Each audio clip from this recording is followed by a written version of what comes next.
Assalamu alaikum wa rahmatullahi wa barakatuh, brothers and sisters. This is your brother Mohamed ElHassan, and today I'm really excited to announce this new project, The Real Superheroes. And before you go and think about Batman and Superman and the rest of the gang, let me give you the good news. This is not going to be about any fictional character. We're going to be speaking about real men and women who stood for justice and knew what sacrifice really meant. These men and women, the Prophet ﷺ said about them, the best of my ummah are my generation. Khayru ummati qarni. And I'm quite sure by now everyone knows who I'm speaking about. Yes, exactly, I'm speaking about the companions, the Sahaba, Ridwanullahi alayhim, the best of the best, the people that we follow after the Prophet ﷺ.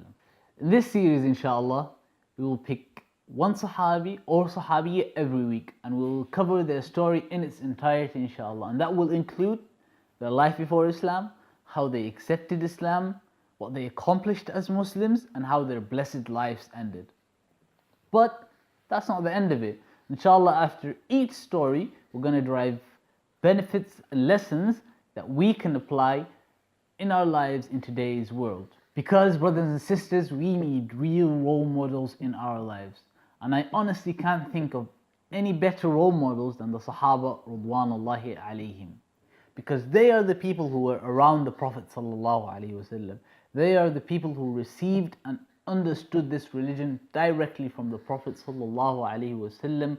And that's why we should be following the footsteps of the Sahaba. And that's why we are going to be telling these stories bi'idhnillah, so we can apply what they did in their lives. Someone might ask, can we really benefit from these stories?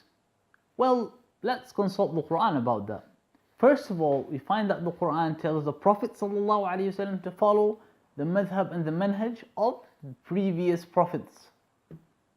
Then we find that the Quran tells us, the Muslims, to follow the sabil of, the way of al-mu'mineen, and the mu'mineen that are meant are the Sahaba Ridwanullahi alayhim. So guess what, brothers and sisters? Following the Sahaba and understanding the deen is the way they understood it is part of our religion, is part of our deen, and that's a second reason for why we are going to be telling these stories bi'idhnillah. So watch out for the first video, inshallah, which will be next Monday bi'idhnillah. And I appreciate that you all took the time out to watch this video. Jazakumullah khair. Like, subscribe to get the latest updates. Wa assalamu alaikum wa rahmatullahi wa barakatuh. Assalamu alaikum again, brothers and sisters. I just have two corrections that I want to make on what I just said. The first one, I mentioned the hadith. I said the hadith is khayru ummati qarni, and the correct narration is khayrun nas qarni, which makes it more profound, alhamdulillah, I believe, because it includes everyone. It's not just the ummah of the Prophet ﷺ.